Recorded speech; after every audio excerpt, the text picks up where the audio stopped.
to talk about some of 4H still, Brad. I see today's lesson, okay, as a bit of polishing off 4H. I understand we sort of made a start on it. We got a bit stuck, it was pretty challenging. So we're going to polish off 4H there.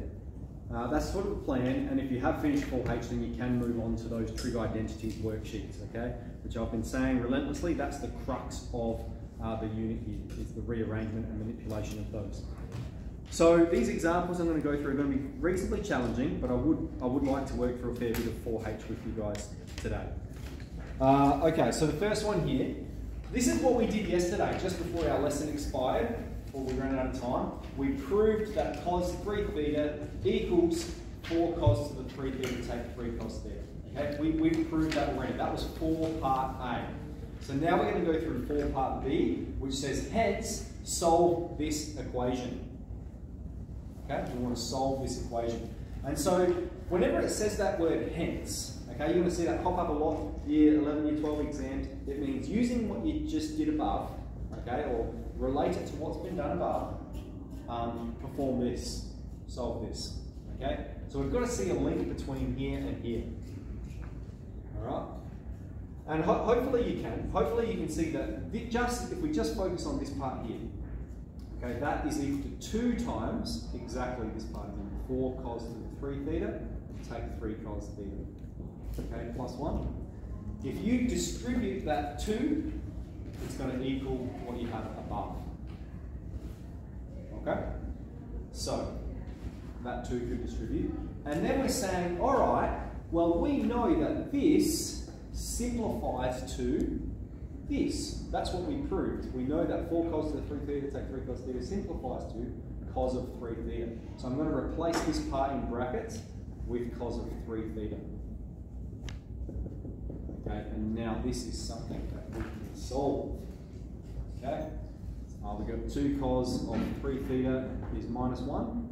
Cos of 3 theta is minus 1 on 2. Now it says, it gives us a boundary as well over which to solve it. It says minus pi is less than theta, which is less than pi. Okay, so it's talking about, if we think of the unit circle, it's talking about from minus 1 half a revolution to positive half a revolution. Okay, that would be true for theta, but we've got 3 theta here. And so we remember, when we've got 3 theta there, we need to multiply our region by 3 theta. So we're going to have minus 3 pi is less than 3 theta, which is less than 3 pi. Okay, so that means we need to go to whole revolution negative and then another half revolution negative. Now we're looking for where cos is the x value, where cos is minus half. So on your unit circle, cos is minus half in these 2 locations. That's angle 2 pi on 3, and this is angle 4 pi on 3. Okay, that's where cos is negative half. The x value is negative half for those values. So now let's try answer it considering those negative revolutions and the positive revolutions. Okay? So, and if it helps, you can draw multiple circles. Okay, so what we've got to do, let's say this is our first negative revolution. Okay, that's going to take us from 0 to negative 2 pi. And then we have another half revolution. That's going to take us to negative 3 pi. Okay, so that's in the negative direction. So if we're from here, the first angle we encounter is this one, and the second angle we encounter is this one. All right, so how am I going to say what this angle is? Well, on the basic unit circle with positive angles, it's 4 pi on 3. But the question is, how much have we moved in this direction? Remember, we're moving in the negative direction, and it's the mirror of the top side, isn't it? Okay, so rather than moving this way, we're moving in this direction. So it is going to be negative 2 pi on 3 for our first solution. So we'll have 3 theta, negative 2 pi on 3. And then for our second solution, when we move up to here, this would be negative 4 pi on 3. Okay, so that's moving in the negative direction. Any questions about our first 2 answers there so far? No? Very good. So then we've gone the whole way around, we're at negative 2 pi. And then we need to go around to here. Okay, so we're going around until we get to negative 3 pi. which means we're going to bypass this solution again. We're going to bypass this solution again. What's the best way to think about it? This solution, okay, we've gone around the circle once, so that means we're already starting off with minus 2 pi. Okay, we've gone around the circle once, and then we're going around the circle again, negative 2 pi on 3. Okay, so negative 2 pi for already having gone around the circle in a negative direction once, and then negative 2 pi on 3 to get to that location again, okay, where the cosine value is negative pi. So that's all the angles in the negative direction, and then when we're going in the positive direction, it's going to be a bit easier for us. Okay, so in the positive direction, the first angle is 2 pi on 3. Common here, 2 pi on 3. The second angle will be 4 pi on 3. Okay, so that's around the circle once in the positive direction, and then we go around the circle again, halfway in the positive direction. And so that means it's going to be 2 pi plus, and then this coordinate here, which is 2 pi on 3. So these are all our solutions, all 6 of them. Let's simplify them. So we'll have minus 2 pi on, okay, I'm going to simplify all in one step. We need to divide it by 3 to get theta by itself, don't we? Okay, so we're going to move that divide by 3 over the other side, and over here I'm going to collect some of these fractions. Alright, so we've got minus 2 pi on 9, minus 4 pi on 9. Here we're going to have minus 6 pi, take 2 pi, minus 8 pi on 9. We're going to have 2 pi on 9, 4 pi on 9, and 6 pi, 8, positive 8 pi on 9. Okay, they are our 6 solutions that make this statement true. So we solved this equation, didn't we? And we did so by substitution. So there were 2 steps there. Okay, so let's isolate that. The first is this process here. That's what's new to us. Okay, it's new because we're looking at a link between this identity here and this equation. We've made the link. We can isolate cos theta, 3 theta by itself. That's something we know how to solve. Okay, and we went ahead and did that down there. Okay, any questions about that? Okay, let's move on to 5. Write 3 cos x, take 4 sine x in the form. Now this is what it should read, k cos x plus b. There should not be an equal sign there. Okay, k cos x plus b. So, k cos of x plus b, let's think about that. What we're trying to do, we've got 3 cos x take 4 sine x, and we want it to equal k cos of x plus b. Okay, we want to express it as k cos of x plus b. What we're going to do here is perform this. We know cos of a plus b, that's a angle sum and difference identity. Okay, we can perform that expansion using x and b here. So I'm going to perform that here. It's going to be k cos x cos b, take sine x sine b.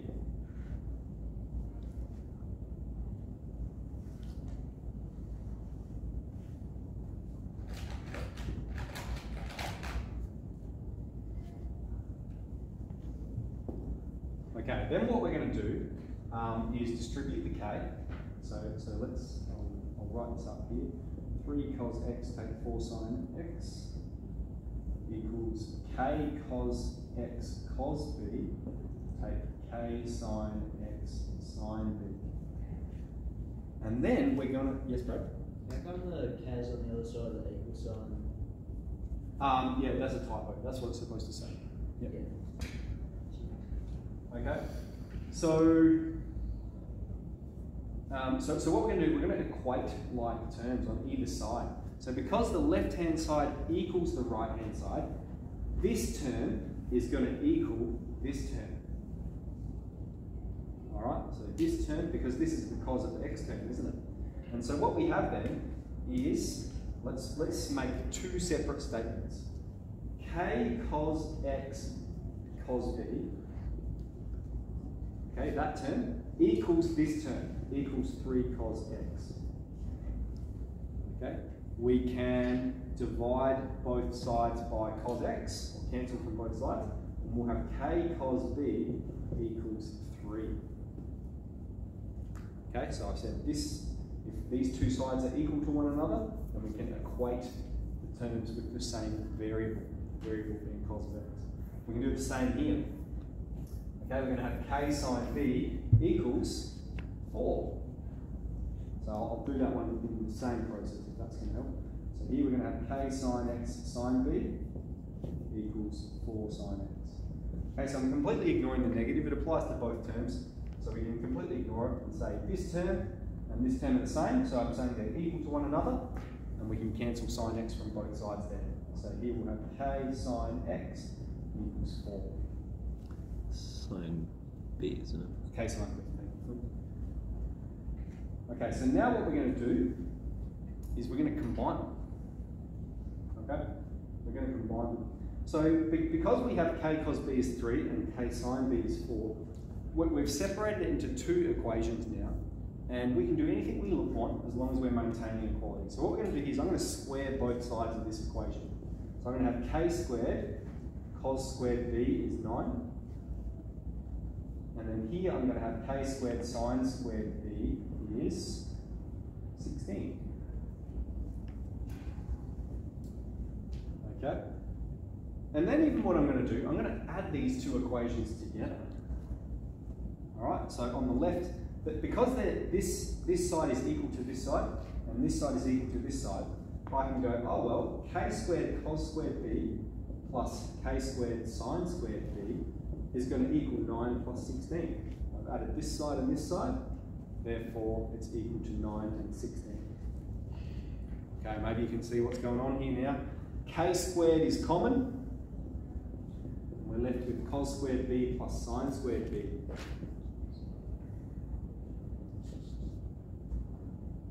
Cos squared b plus sine squared b, 1.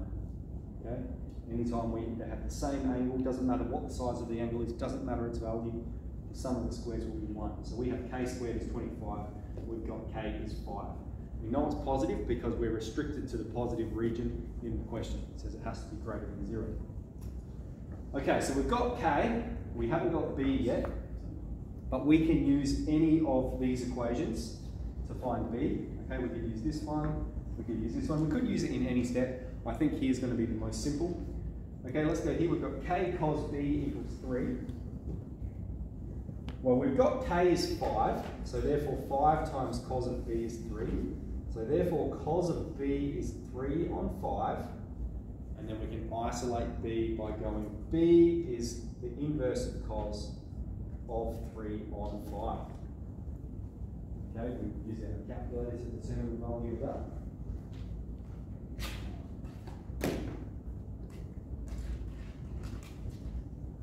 Now we need to make sure it's in radians because it asks us to answer in radians. Yep, so shift cos 0.6. I've got 0.927. Okay. So we've found R, we've found B. Let's write it in the form k cos x plus b. The answer to our question here, I'm going to write it here, this is going to be our answer, is 5 cos of x plus 0.927. Okay? 3 cos x takes 4 sin x. Another way we could write that by this process we've performed here is 5 cos x plus 0.927. Okay, reasonably tricky.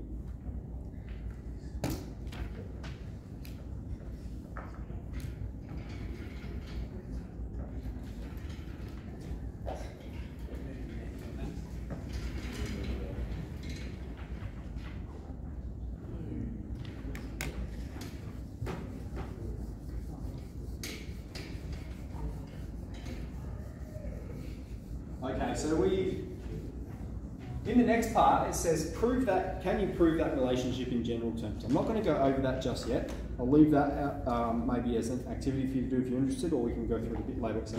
Let's jump to 6 and solve this problem here. So this should be a little bit of a confidence boost for you guys, because this is our last example here, and I think you'll find it a bit easier than some of the questions you've just been doing.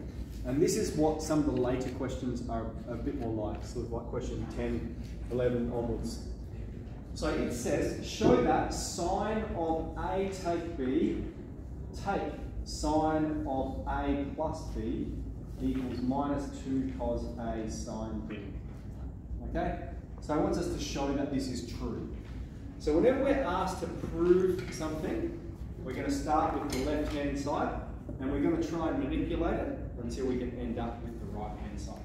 So we're going to use the sum and difference identities here, sum and difference rules. We've got sine of A take B. That's going to be sine A cos B take cos A sine B. Okay, where am I getting them from? 4H right at the start, there they are. Okay, there's all those identities written in. So that's sine of A take B. So that's the first part. Let's separate it so you can see that part goes to there. Then we're taking away, and then this part's going to go here. Sine A cos B plus cos A sine B. Okay, this negative is going to distribute to both terms inside the brackets. So I'll rewrite what I have. We've got sine A cos B, take cos A sine B, take sine A cos B, take cos A sine B. Okay, so I've just distributed the negative, lots of A's, lots of B's going on, and we can see some like terms there. We've got this one, they're going to cancel. Okay, and then you've got minus cos A sine B, take cos A sine B, that gives you minus 2 cos A sine B, which is the right hand side. Okay, we started with the left, twisted and turned, we've got the right hand side. Okay, so that is part A, part B. Hence, there it is again, hence, write cos 3x sine x as a sum. Okay, so this is a sum. It wants us to write it like that. And so that means we're trying to see a link between here and here. Okay, because obviously it's not matching up with what we have there. It is sort of matching up with what we have here. In this circumstance, A is 3x, B is x, but we don't have this minus 2 out the front. It's okay, we can invent it. Remember, we can invent it. So it wants us to write that as a sum. So what we're going to do is we're going to put minus half times minus 2. Because minus half times minus 2, they're going to cancel one another.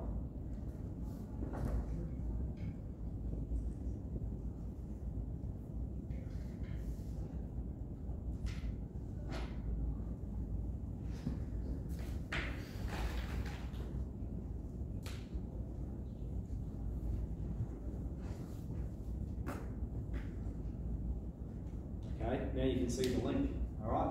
If you were to perform that expansion, you're going to get exactly what we have above. So we haven't changed the value of the expression.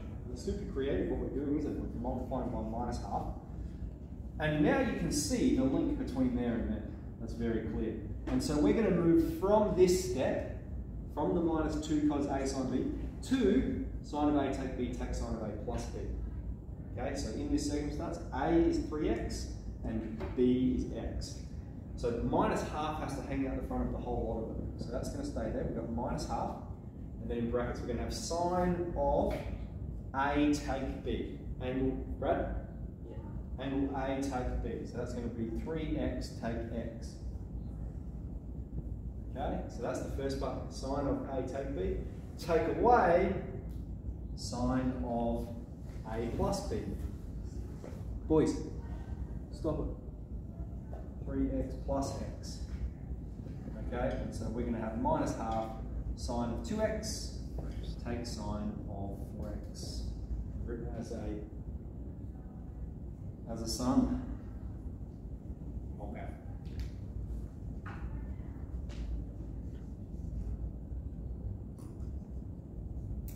Cool. All right, let's get into some more of 4H. I'll come around and see how we're doing it, and I think I'll do a few problems together with everyone.